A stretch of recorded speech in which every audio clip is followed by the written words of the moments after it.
வழக்கமாக இல்லாமல் இது இன்றைக்கி ஒரு புதுசான இடத்துல பார்க்குறோம் பார்த்தீங்களா. சுற்றி மலை. கண்டிப்பாக இது சென்னை இல்லைன்னு உங்கள் எல்லாருக்குமே தெரியும். இது வந்து போடி நாயக்கனூர். எவ்வளோ அழகாக இருக்குது பார்த்தீங்களா. கிளைமேட்டே வந்து சூப்பராக இருக்குது. அப்படியே மழையும் இல்லாமல் வெயிலும் இல்லாமல் செம கிளைமேட்டு. அப்படியே இந்த மலையிலலாம் மேகங்கள் பாருங்கள் எவ்வளோ சூப்பராக இருக்குது. ஆக்சுவலாக இன்றைக்கி கம்மியாக தான் இருக்குது.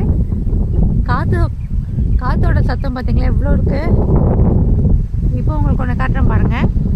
ஆவாரம், இயற்கையான ஒரு ஆவாரம் பாருங்கள் எவ்வளோ அழகாக இருக்குது. இந்த ஆவாரம் பூ தான் வந்து உடம்புக்கு ரொம்பவே நல்லது. இதில் நிறைய ஹெல்த் பெனிஃபிட்ஸ் இருக்குது. இது வந்துட்டு நம்ம டெய்லி சேர்த்துக்கிட்டால் ரொம்பவே நமக்கு ஆரோக்கியமாக இருக்கும். ஸ்கின்னுக்கெல்லாமே இது ரொம்ப நல்லது. இதை வந்து தமிழில் தங்க புஷ்பம்னு இதுக்கு இன்னொரு பேர் கூட இருக்குது. நிறைய பேர் கேள்விப்பட்டிருப்பீங்க. புதுசாக சொல்கிற மாதிரி இல்லை. ஏன்னா இயற்கையாக இதை பார்த்ததும் ஒரு எக்ஸைட்மெண்ட்டில் இதெல்லாம் நான் சொல்லிகிட்டு இருக்கிறேன். ஏன்னா அந்தளவுக்கு சூப்பராக இருக்குது. எவ்வளோ இருக்குது பாருங்கள். நம்ம நாட்டு மருந்து கடையில் வாங்கும் போது இதோட கலர் அப்படியே சேஞ்ச் ஆகிருக்கும். இது எவ்வளோ நல்ல ஒரு கோல்டன் கலரில் இருக்குது பாருங்கள்.